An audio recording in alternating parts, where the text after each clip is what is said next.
오늘 우리에게 주신 하나님의 말씀 같이 봅니다. 고린도후서 11장 1절부터 18절까지 말씀 우리 한 절씩 같이 교독합니다.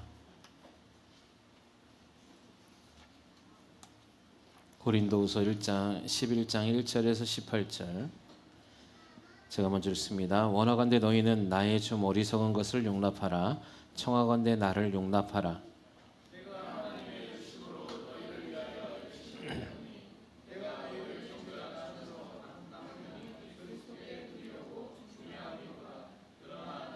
뱀이 그 관계로 하와를 미혹한 것 같이 너희 마음이 그리스도를 향하는 진실함과 깨끗함에서 떠나 부패할까 두려워하노라.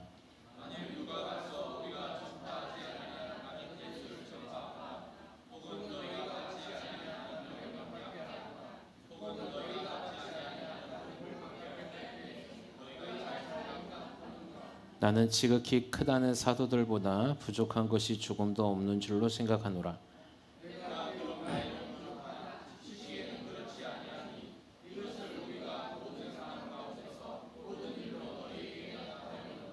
내가 너희를 높이려고 나를 낮추며 하나님의 복음을 값없이 너희에게 전함으로 죄를 지었느냐?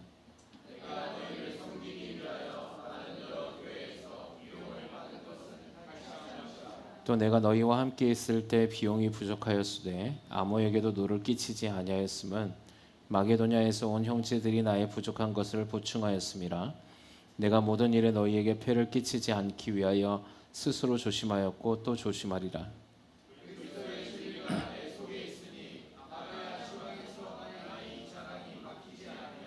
어떠한 까닭이냐? 내가 너희를 사랑하지 아니함이냐? 하나님이 아시느니라.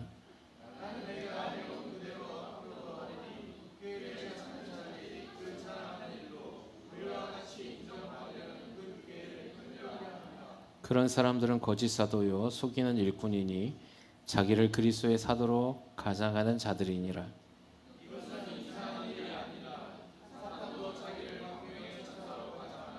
그러므로 사탄의 일꾼들도 자기를 의의 일꾼으로 가장하는 것이 또한 대단한 일이 아니니라. 그들의 마지막은 그 행위대로 되리라.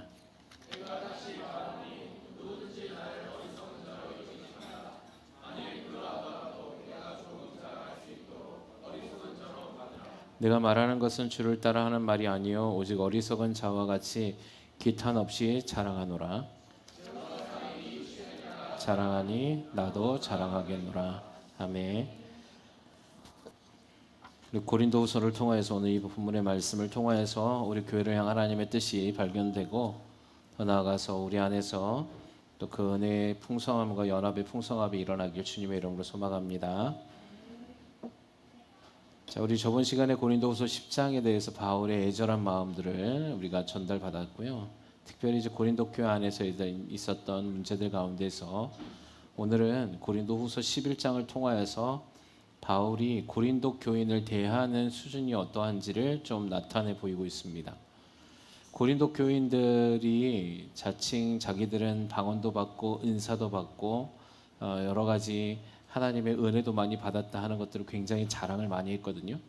그래서 그렇지 못한 자들을 판단했고 또는 그런 사람들을 방언을 받지 못하고 은사를 받지 못한 사람을 믿음이 적은 자인 것처럼 취급하기도 시작했습니다. 그래서 교회 안에서의 파당들이 생겨났고 그러한 문제들로 인해서 분열이 생겨났는데 그런데 바울은 정작 고린도 교인들을 대하여서 어떻게 생각했냐면 굉장히 어린아이와 같은 믿음을 가진 것처럼 보았습니다. 그래서 오늘 고린도후서 11장에서도 보면 바울은 지금까지 자신을 자랑한 적이 없거든요. 나는 이렇다. 나는 이런 가말리알 문화상에서 태어났고 나는 열심당원이었고 나는 로마의 시민이었고 막 이런 것들을 막 자랑한 적이 없어요. 그리고 자신이 지금까지 어떻게 살아왔는지 그리고 그렇게 살아왔던 그런 어떤 명예들이 어떠한 것인지 그런 것들을 자랑한 적이 없는데 오늘 보면 고린도후서 11장에 보면 그렇게 자랑하는 모든 것을 바울은 어떻게 얘기했냐면 어리석은 것이다 이렇게 얘기했거든요. 그래서 초등학문적인 것이다. 그러니까 아이들이나 자랑하는 것이지 그런 걸 자랑할 필요가 없다 라고 얘기를 했는데 오늘 고린도후서 11장에 보니까 뭐라고 얘기하냐면 원하건대 너희는 나의 좀 어리석은 것을 용납하라. 청하건대 나를 용납하라. 이렇게 얘기하고 있습니다. 바울은 원래 3장 1절이나 5장 12절이나 계속해서 뭐라고 얘기하냐면 자신이 지금까지 말해온 바 그리고 바울이 주장해온 바에는 자기를 자랑하는 것이 어리석은 일이다. 이렇게 얘기했습니다. 근데 왜 지금 11장 1절에서는 자신의 어리석은 것을 좀 용납하라 이렇게 얘기했냐면 왜냐하면 바울이 세웠던 고린도 교회의 성도들이 그런 자기 자랑하는 거짓 교사들의 말에 현혹되었기 때문에 그래요. 그 바울은 이런 것들을 자랑한 적이 없으니까 거짓 교사들, 거짓 선지자, 거짓 사도들이라고 불리웠던 사람들이 와서 자기 자신들, 그러니까 스스로 나는 이런 사람이야라고 자랑하는 것들에 대해서 고린도 교인들이 현혹이 된 거예요. 되게 어리석은 거죠, 사실은. 그렇기 때문에 오늘 바울은 고린도 교인들에게 뭐라고 얘기하냐면 그 고린도 교인의 수준이 턱없이 낮은 것을 빗대어서 그러면 나 또한 너희들의 수준에 맞춰서 나를 좀 어리석음의 자랑을 한번 해보겠다고 얘기하고 있는 겁니다. 그러니까 이거는 원래 바울이 원하는 뜻이 아니죠. 그러니까 이 정도의 믿음의 수준에 올라왔어야 되는데 고린도 교인이 그 정도의 믿음의 수준에 올라가지 않으니까 바울은 그들의 눈높이에 맞춰서 그러면 너희가 그렇게 현혹되고 그런 수준에 있으니 나 또한 그럼 너희 눈높이에 맞춰서 내가 어떠한 사람인가를 자랑해 보겠다라고 얘기한 겁니다. 여러분 믿음의 분량으로 장성하기를 주님의 이름으로 소망합니다. 예. 우리가 하나님의 말씀을 들을 때 어린아이와 같은 믿음을 가지고 있지 않기를 주님은 원하십니다. 날마다 우리가 어떤 믿음을 갖기 원하냐면 그리스도의 장성한 분량까지 이르기를 원하는 것이 주님의 뜻이고 그것이 우리가 믿음으로 성장해 나아가는 과정 가운데 당연히 있어야 하는 일이죠. 믿음의 연수가 1년이 지나고 2년이 지나고 3년이 지났는데 우리의 믿음의 수준이나 사고나 성품이 바뀌지 않고 그대로 있다면 여러분 이건 가슴 아픈 일인 거예요. 여러분이 믿음의 연수가 지나면 지날수록 여러분의 성품이 바뀌어져야 합니다. 할렐루야.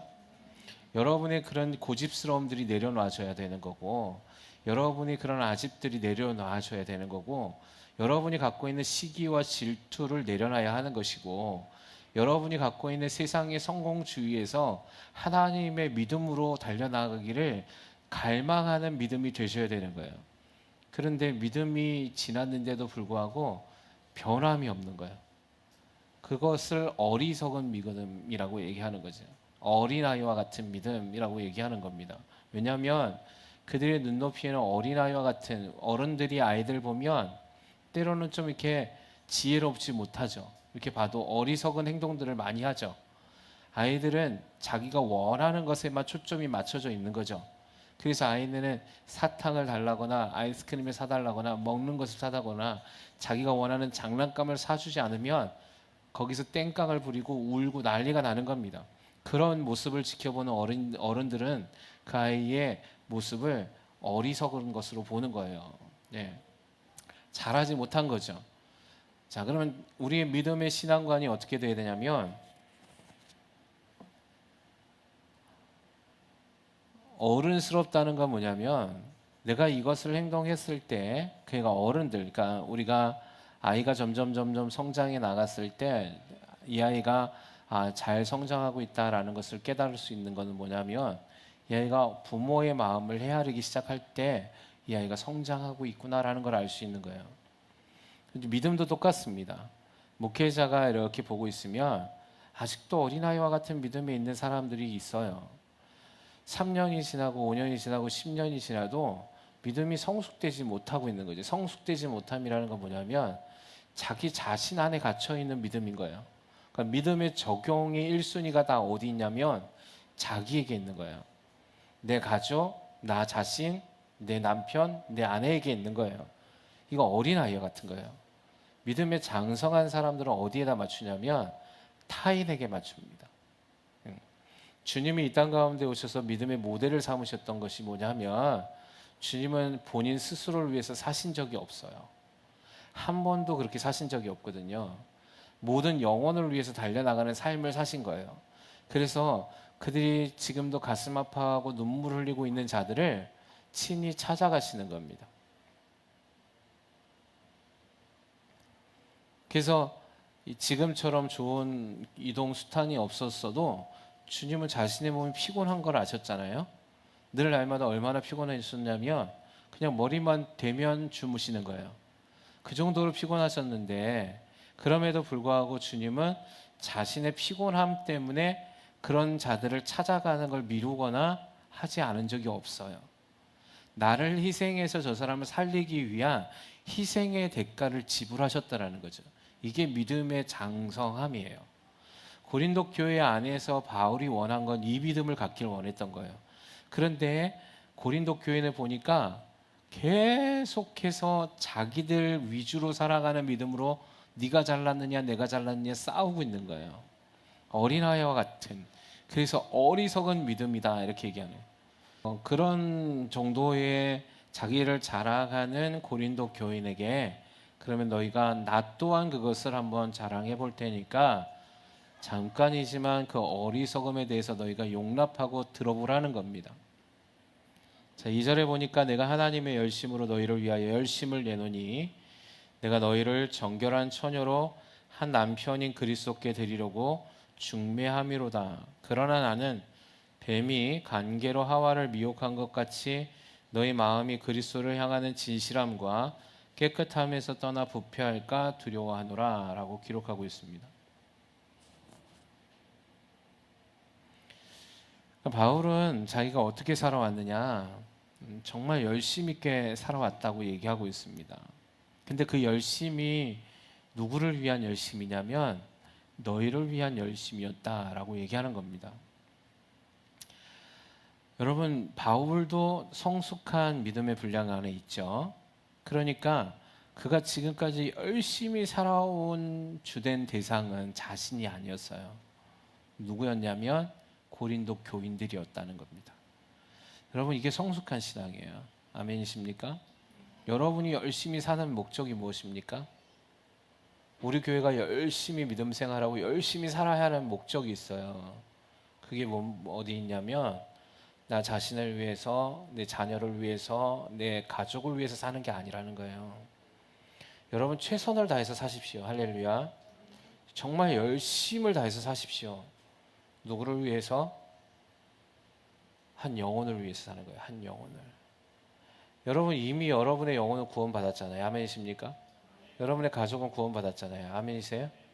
그러면 이미 우리는 한 가족이 됐고 우리는 주님의 자녀잖아요. 그럼 이제 우리가 그를 위해서 사는 게 아니에요. 왜? 우리는 이제 누가 책임져 주시냐면 주님이 책임져 주실 거거든요. 근데 아직도 우리가 우리의 수준을 벗어나지 못해서 그 믿음이 부족하니까 자꾸만 내가 무언가 애를 쓰고 내가 무언가 구하는 것이 나 자신과 내 가족과 내 자녀들에게만 포커스가 맞춰져 있는 거예요. 아니 그런 거는 이제 내버려 두시는 거예요.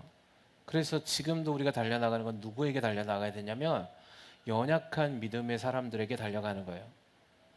여러분이 맡고 있는 여러분의 공동체 안에서 지금 연약한 자들을 위해서 그들을 위해서 열심을 내고 살아가야 되는 거예요. 여러분 교회는 하나님의 나라는 이 사랑이 기본 바탕이 되어져야 합니다. 근데 우리 스스로가 이것을 굉장히 못합니다. 근데 우리는 자칭 믿음이 있노라라고 자랑합니다. 바울이 이걸 신랄하게 비판한 거예요. 고린도 교회 내에. 너희가 은사가 있으면 뭐하라 하겠냐. 우리가 그래서 고린도전서 13장에 보면 사랑장이라고 우리가 나눴죠. 예. 너희가 천사의 말을 한다 한들, 너희가 하나님이 신령한 방언을 한다 한들 사랑이 없으면 아무 의미가 없다는 겁니다. 그래서 그 중에 제일은 뭐라고 얘기한 거죠? 사랑이라는 거예요. 믿음, 소망, 사랑 이 세 가지는 항상 있을진데 그 중에 제일은 사랑이라는 겁니다. 이 사랑이 우리가 생각하는 그저 가족애가 아닌 거예요. 여기에서 사랑은 희생적 사랑, 아가페의 사랑, 타인을 위한 사랑이에요. 여러분 가족은 사랑하게 돼 있어요. 예? 엄마가 자녀를 사랑하게 돼 있다고요. 이 사랑하는 게 아니라는 거예요. 지금 너희는 어떤 사랑을? 굶주리고 헐벗는 고아와 과부와 객을 위해서, 연약한 자들을 위해서, 실족한 자들을 위해서 너희가 먼저 된 자로서 그것을 행하라고 얘기하는 겁니다. 바울은 그렇게 하기를 원했던 거고 주님도 그것을 실천해 주신 거예요. 그런데 고린도 교회는 맨날 뭐 한 겁니까? 난 이런 은사 받았다 말하면서 자랑만 하고 있는 거예요. 난 기도 이만큼 한다. 너 예언할 줄 아냐? 난 방언하는데 넌 신령한 방언할 줄 아냐? 못하냐? 너 왜 믿음이 없냐? 이러고 있더라는 거죠. 근데 현대에 살아가는 교회도 동일한 것 같아요. 자기를 위해서는 기도를 많이 하는데 남을 위해서는 헌신하지 않아요. 자기 가족을 위해서는 정말 애를 많이 쓰는데 교회 공동체와 연약한 자들을 위해서는 희생하지 않아요. 그게 바로 교회의 본질인데도 불구하고 이 본질은 망각한 채 본질이 아닌 비진리의 목숨을 거는 거예요. 그래서 오늘 마게도냐 아니 고린도 교회에게 지금 바울은 그것을 비판하고 있는 거예요. 그럼 나는 그렇게 안 했다는 거야. 너희가 나를 보면서 그렇게 배웠어야지라고 얘기하는 거야. 내가 열심을 내었는데 내 열심이 누구를 위한 열심이냐면 너희를 위한 열심이었잖아. 야, 이 바보 같은 사람들아, 이렇게 얘기하는 거예요, 사실은. 그러면서 뭐라고 얘기하냐면 그 열심이 뭔 줄 알아? 내가 너희를 위한 열심은 이거였어 라고 얘기한 거야. 그게 뭐냐면 내가 너희를 정결한 처녀로 한 남편인 그리스도께 드리려고 중매하는 것이었다, 이렇게 얘기한 거예요. 할렐루야. 근데 여기에 보면 열심을 내다라는 이 단어가 원어에는 어떤 뜻을 갖고 있냐면 시기하다, 질투하다라는 뜻이에요. 한글 번역 성경에는 조금 잘못 번역한 거죠. 그러니까 뭐냐면 내가 하나님의 열심으로 너희를 위해서 시기하고 질투했다는 거예요. 네. 어떻게? 그렇게 내가 너희를 위해서 애를 썼는데 너희는 왜 딴 사람들한테 넘어갔냐는 거지. 그래서 그의 열심이 무엇이냐면 그리스도께 중매하는 사역을 하기 위해서 지금까지 너희에게 달려왔는데 너희가 그 사랑을 그리스도가 아닌 다른 거짓된, 그래서 3절에는 그걸 누구라고 얘기했냐면 사탄이라고 비교하는 겁니다. 너희는 정결한 처녀로서 신부로서 살아가야 했었는데 그렇게 살지 못했기 때문에 하나님은 질투하는 하나님이시잖아요. 그래서 그의 마음이 빼앗긴 거예요. 예. 처녀가, 신부가 신랑에게 초점이 맞춰져 있지 않고 다른 곳에 빼앗겨 있는 그 마음을 표현하고 있는 겁니다. 그래서 3절에 이렇게 얘기한 거예요. 뱀이 그 관계로 하와를 미혹한 것 같이 너의 마음이 그리스도를 향하는 진실함과 깨끗함에서 떠나 부패할까 두려워하노라. 만일 누가 가서 우리가 전파하지 아니한 다른 예수를 전파하거나 혹은 너희가 받지 아니한 다른 영을 받게 하거나 혹은 너희가 받지 아니한 다른 복음을 받게 할 때에는 너희가 잘 용납하는구나 라고 기록하고 있습니다. 이게 무슨 말이냐면 이때 고린도 교회 안에서 어떤 일이 일어났냐면 거짓 선지자, 거짓 사도, 자칭 사도라는 사람들도 있었고 거짓 교사들도 있었는데 이 사람들이 전파했었던 것들이 좀 여러 개가 있어요. 첫째는 유대주의적 사고를 갖고 온 사람들. 그러니까 예수님 안에서만 구원이 있다라는 말을 변질시킨 거예요. 그렇지 않다는 거죠. 율법이 있어야 된다는 겁니다. 예. 또 한 부류는 영지주의적 사고를 갖고 들어온 사람들의 거짓 교사들이 있었습니다. 이 당시에 이 영지주의적인 거짓 교사들의 힘이 굉장히 셌거든요. 그래서 나중에 이 부분을 요한 1서, 2서, 3서에서도 요한도 이걸 굉장히 강요해요. 그러니까 그리스도 안에서만 구원받을 수 있는데 영지주의상은 이 당시 헬라적인 문화, 헬라니즘이 굉장히 사고가 퍼져 있었고 이 당시에 보면 바울이 전도할 때 보면 다 어떤 사상이 많냐면 철학적 사상이 막 지배하는 시대거든요. 그러다 보니까 어떤 사상이 팽배했냐면 오직 예수가 아니라 사람의 그런 어떤 지식으로 구원을 받을 수 있다라는 생각이 있었어요. 지식. 예. 영지주의를 설명하려면 굉장히 시간이 많이 걸려서 그냥 이렇게만 아시면 될 것 같고요. 예. 어쨌든 그 복음은 거짓이잖아요. 그죠? 여러분, 우리에게 구원을 받을 만한 다른 이름을 주신 적이 없다고 얘기했어요. 구원은 누구를 통해서만? 예수 그리스도를 통해서만. 그런데 그런 얘기를 들어보니까 그럴듯하거든요. 그래서 그들이 바울이 전한 복음을 바울이 정통으로 전했잖아요. 그런데 그들이 그런 바울을 밀어내기 위한 또 하나의 방법이 뭐냐면 바울이 갖고 있는 사도성에 대한 문제를 지적한 거예요.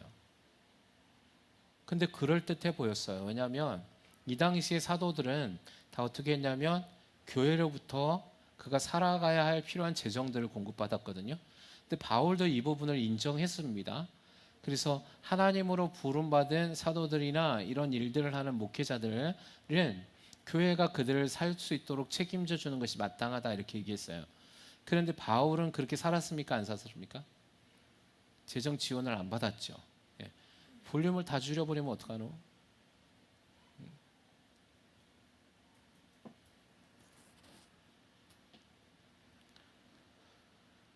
그래서 오늘 바울이 뭐라고 얘기하냐면,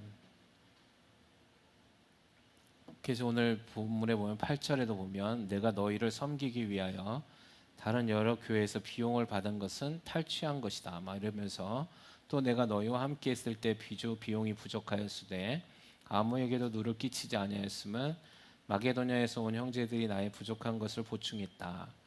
내가 모든 일에 너희에게 폐해를 끼치지 않기 위하여 스스로 조심하였고 또 스스로 조심했다. 이렇게 얘기합니다. 이게 뭐냐면 이 당시에 거짓 사도들, 거짓 교사들이 와서 얘기했던 것이 우리가 하는 말이 맞다고 얘기를 해주는데, 이 교회는 바울이 세웠잖아요. 그럼 고린도 교인들은 처음부터 그 말을 그냥 그 고시고대로 듣지는 않을 거 아니에요. 그런데 그들이 이제 증거를 제시한 게 뭐냐면 바울의 사도성에 문제가 있기 때문에 너희는 그가 얘기했던 거 여러 가지의 증거들을 봐봐. 바울이 너희를 찾아오지 못하는 첫 번째 증거가 있지. 그가 진짜 사도가 아니기 때문에 그래. 그래서 그는 너희를 대면해 보면 아무 말도 못하고 글로는 잘 쓴단 말이야. 그러면 자기가 막상 대면해서 보면 자기가 두렵고 부끄러운 것이 있으니까 말하지 못하는 거지. 두 번째는 바울은 추천서가 없잖아. 우리처럼 누군가로부터 파송받은 추천서가 없어. 바울은 누구로부터 파송받았냐? 그걸 증거할 수 있나?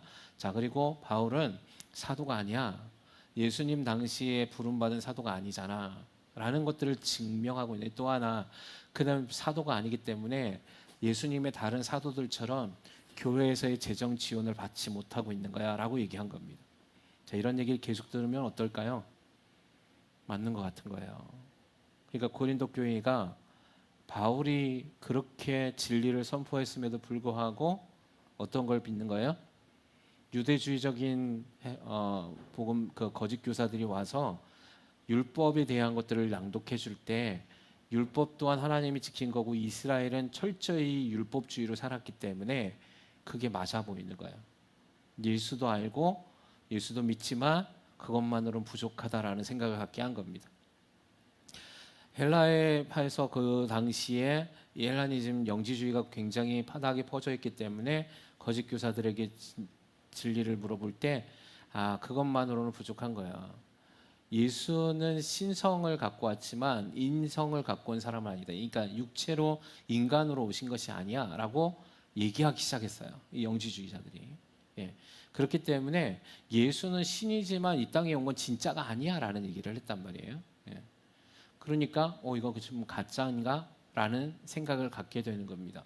바울이 얘기했던 그런 모든 것들이 그러면 다 가짜가 아니었나라는 생각을 갖게 되는 것이죠. 여러분, 교회 안에 미혹하는 영들이 들어올 때 이렇게 들어오거든요. 예. 그래, 여기 신천지나 이단들이 들어올 때 이런 계략들을 가지고 들어오는 거예요. 첫째는 누구를 넘어뜨립니까? 목회자를 비방하는 거예요. 예. 여러분 안에서 이런 미혹이 있지 않길 주님의 이름으로 소망합니다. 바울이 이런 것들을 얘기하면서 얘기한 거예요. 뭐라고 얘기하냐면 내가 너희들을 위해서 지금까지 살아갔던 거, 이 모든 일로, 자 6절에 보면 내가 비록 말에는 부족하나 지식에는 그렇지 아니하느니 이것을 우리가 모든 사람 가운데서 모든 일로 너희에게 나타냈다 이렇게 얘기합니다. 이게 뭐냐면 다른 사람은 몰라도 너희는 알아야지. 예. 왜? 내가 너희를 어떻게 양육했고, 내가 여기에 보면 뭐라고 얘기하냐면 6절에 말은 내가 부족하다. 바울은 말은 좀 잘 못했던 것 같아요. 그런데 바울이 뭐라고 얘기하냐면 지식에는 그렇지 않다. 근데 여기에 이 지식이 어떤 거냐면 하나님의 계시를 얘기하는 겁니다. 예. 그러니까 하나님이 주어진 하나님의 말씀으로 바울이 살아냈던 거, 그리고 하나님의 말씀을 풀어서 설명했을 때 그런 일들이 증거된 것들, 이걸 누구보다 너희가 많이 알고 있잖아, 많이 경험했잖아 라고 얘기하고 있는 거죠.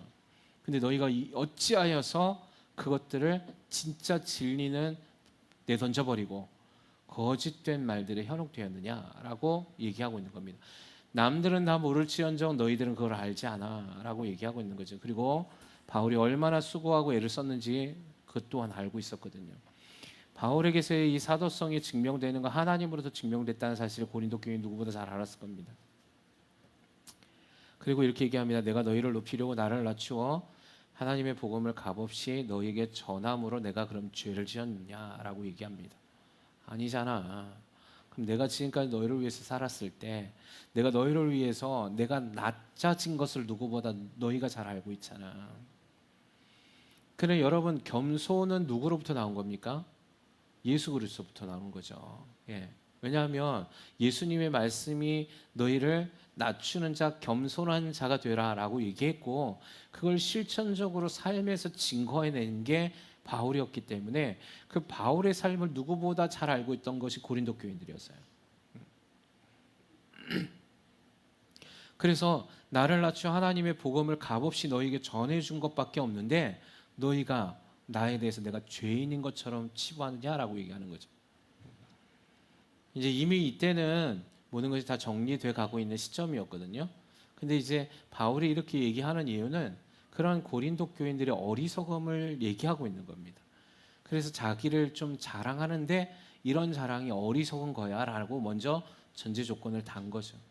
내가 나를 자랑하고 싶어서 얘기하는 게 아니라 너희가 그 사람들이 보고 이 사람들은 와 이렇구나 그래서 그게 진리야라고 따라갔으니 그 어리석음으로 내가 너에게 얘기해 준다는 거예요. 그들 못지 않게, 아니 그들보다도 훨씬 더 내가 너희들 보기에도 하나님 보시기에도 진짜임을 내가 나타나기를 원한다는 것이, 내가 얘기한 모든 것이. 자, 그래서 내가 너희를 섬기기 위해 다른 여러 교회에서 비용 받은 것을 탈취한 것이다 이렇게 얘기합니다. 이게 무슨 말이냐면 고린도 교회는 바울에게 재정 지원을 한 적이 없어요. 근데 이 고린도 교회 아닌 바울에게 재정 지원을 해준 교회가 있느냐, 어느 교회냐면 마게도냐 교회예요. 여러분, 마게도냐라는 지역에 어떤 지역이었는지 그 교회의 상황을 우리가 예전에 한번 좀 다뤘죠. 극심히 가난한 교회예요. 네. 재정이 넉넉치 않은 교회였는데 오히려 고린도 교회가 재정이 더 넘치거든요, 사실은.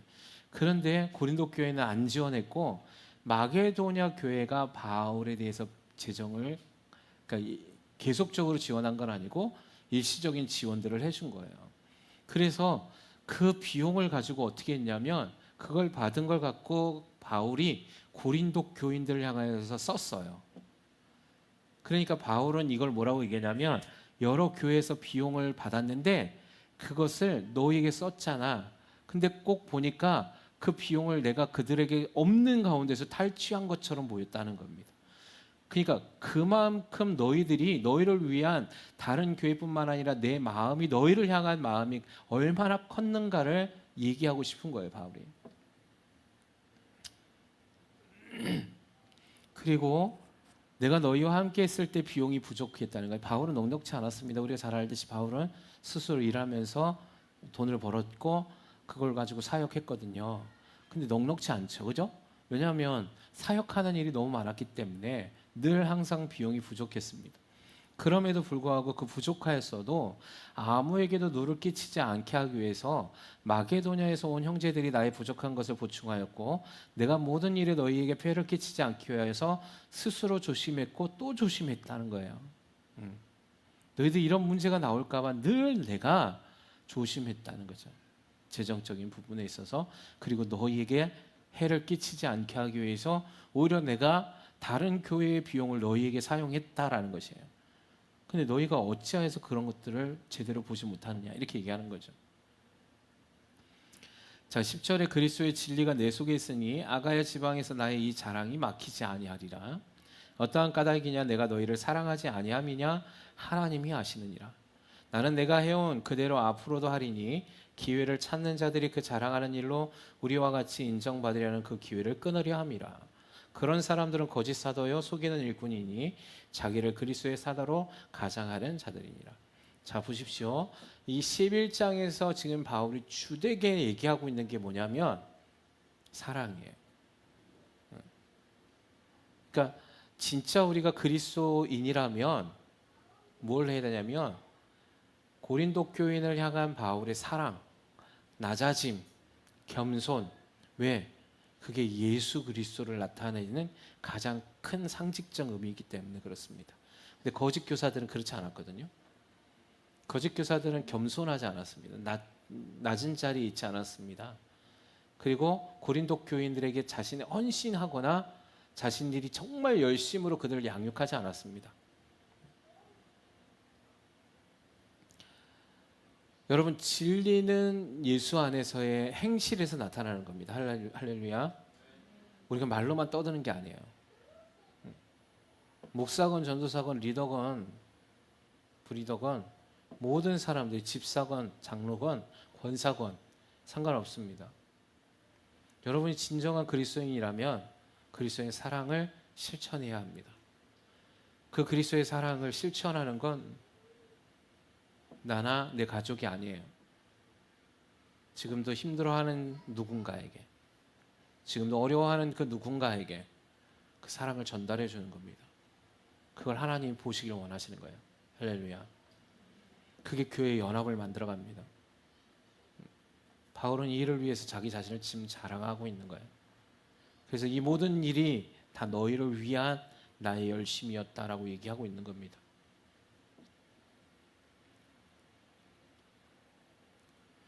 자, 이것은 이상한 일이 아니라 사탄도 자기를 광명의 천사로 가장하나니 그러므로 사탄의 일꾼들도 자기를 의의 일꾼으로 가장하는 것이 또한 대단한 일이 아니니라. 그들의 마지막은 그 행위대로 되리라. 자, 보십시오. 사탄도 광명의 천사로 나타나는데 그 광명의 천사들이 뭐라고 얘기합니까? 의의 일꾼으로 가장하더라는 거예요. 이게 뭐냐면 사탄도 능력을 행할 수 있어요. 아멘이십니까? 사탄도 병을 고칠 수 있어요. 마귀도 그런 일들 한다고요. 마귀도 기적을 해요. 그런데 그 결말을 봐야 된다는 거죠. 그들의 열매를 봐야 된다는 거예요. 뭡니까? 그들의 마지막 그 행위대로 되는데 그 안에 누군가 타인을 위한 헌신과 희생이 있느냐, 사랑의 열매들이 있느냐를 봐야 된다는 거예요. 우리 교회 가서 이 사랑이 넘치길 주님의 이름으로 소망합니다. 우리 교회가 진짜 잘 가고 있느냐 아니면 속아서 가고 있느냐를 나타내는 증거가 우리 안에 이 헌신적 사랑들이 있느냐예요. 우리 안에 이게 없으면 우리는 속고 있는 겁니다. 다 자신을 스스로 속이는 거예요. 어리석은 자처럼 가고 있는 거예요.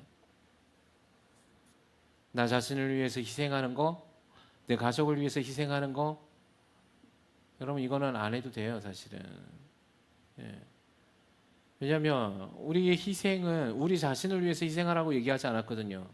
내가 너희를 사랑한 것 같이 너희도 서로 사랑하기를 내가 원한다라고 얘기했어요. 주님이 우리를 사랑하신 건 희생이잖아요. 타인을 위한, 그 타인이 뭐냐면 죄인을 위한 사랑이에요. 하나님이 가장 싫어하고 경멸하는 대상이 죄에 있는 사람이거든요. 근데 그 죄인을 위해서 이 땅 가운데 오셔서 죽으셨잖아요. 그러니까 우리의 대상이 어디 있냐면 우리 가족이 아니라니까요. 그래서 성경에 이런 얘기 정말 많이 합니다. 뭐냐면 세상에 있는 사람들도 자기가 사랑하는 사람들은 사랑할 줄 안다는 거예요. 그건 누구든지 한다는 거죠. 그래서 내가 너에게 명령한다는 거예요. 너희는 그게 아니라 너희를 핍박하는 자들, 너희를 저주하는 자들, 그런 원수들까지도 사랑해라 이렇게 얘기하신 거예요. 할렐루야. 그 안에 능력이 있고 그것이 하나님의 무기이기 때문에 그렇습니다. 바울은 그걸 얘기하고 싶은 거죠, 계속. 그래서 이렇게 얘기합니다. 내가 다시 말하노니 누구든지 나를 어리석은 자로 여기지 말라. 만일 그러하더라도 내가 조금 자랑할 수 있도록 어리석은 자로 받으라. 내가 말하는 것은 주를 따라하는 말이 아니요 오직 어리석은 자와 같이 기탄 없이 자랑하노라. 여러 사람이 육신을 따라 자랑하니 나도 자랑하겠노라. 그리고 마무리를 지었어요. 근데 이건 예수님이 가르쳐 준 게 아니야 라고 얘기합니다. 그러나 나의 어리석음을 그냥 기탄 없이 나도 이 얘기를 좀 한번 해보고 싶었다라고 얘기하는 거예요. 왜냐? 너희들이 이렇게 해야 좀 알아줄 것 같으니. 예. 이 바울의 심정이 느껴집니까? 여러분, 바울이 그들에게서 막 책망한 것이 없어요. 그죠? 오히려 자신이 어떻게 그들을 위해서 희생했는지를 알려주고 싶었던 거예요. 못 알아들으니까. 예. 그런데 그 또한 그것이 어리석음이다라고 얘기하고 있습니다. 왜? 그렇게 자랑하는 것이 하나님이 원하는 게 아니거든요. 근데 우리는 뭔가 누군가 조금 해고 난 다음에 막 자랑하고 싶습니다. 막 드러내고 싶은 거예요. 나 이만큼 했다. 막. 이거 어리석은 겁니다. 시간이 많이 지났는데 다음 주에 후반부를 또 볼 텐데요. 여러분, 우리가 고린도 후서를 통하여서 지금 살펴보고 있는 이 교회의 본질이 무엇이냐? 지금 우리가 해야 할 진정한 믿음의 삶은 무엇인가? 그리고 특별히 우리 교회 안에서 지금 우리가 이루어야 할 연합된 사랑이 무엇인가? 이걸 지금 보고 있습니다. 여러분, 바울이 고린도 교회를 향하여서 그의 애틋한 마음으로 사랑했듯이 여러분의 교회를 사랑하게 주님의 이름으로 소망합니다. 주님의 몸된 교회를 위해서 우리가 열심을 다해 달려나가길 주님의 이름으로 소망합니다. 근데 육신에 따라서 육신의 피곤함과 연약함에 지쳐서 포기하지 마시고 예수님처럼, 바울처럼, 예수 그리스도의 사도들처럼, 그리고 지금 이 순간에도 예수님의 제자들이 많이 있거든요. 그들의 삶이 동일합니다. 그들은 자신을 위해서 살지 않는 자들이거든요. 그들은 하나님의 나라와 영광을 위해서 자신을 희생하는 자들입니다. 세계 여러 각국에 퍼져 있는 선교사들이 그렇고요. 지금도 누군가를 위해서 자신을 희생하며 하나님의 미랄이 되기 위해서 사역하고 있는 수많은 사람들이 있습니다. 하나님 그런 자들을 보는 거예요. 하나님 그런 자들을 찾으시는 거예요. 아멘이십니까? 부유한 건 그런 일들을 하지 않는 자들을 부유하다고 얘기하는 겁니다. 우리의 심령이 부유해지지 않길 원합니다. 우리의 먹고 마심을 위해서 열심을 내기보다 하나님 나라와 영광을 위해서 달려나가는 우리 취하는 교회가 되기를 주님의 이름으로 소망합니다. 그를 위해서 우리 자신이 죽어져야 되는 거예요. 그래야 우리가 살아요. 너희가 살고자 하느냐? 그럼 너희가 죽어야 된다고 얘기하는 거죠. 그래야 하나님이 거듭난 인생으로 다시 회복하시는 겁니다. 새롭게 재창조되어져야 돼요. 할렐루야. 그래서 오늘 이 시간 이 말씀을 들을 때 한 주간 주님의 말씀을 적용시키시고 내가 주님의 하나님의 그 값진 은혜를 구원받은 나 자신의 그 은혜에 보답하는 삶이 무엇인가 한번 스스로 점검하셔서 한 주간 기도로 승리하시고 주님 앞에 달려나가는 저와 여러분의 삶이 되길 주님의 이름으로 축원합니다.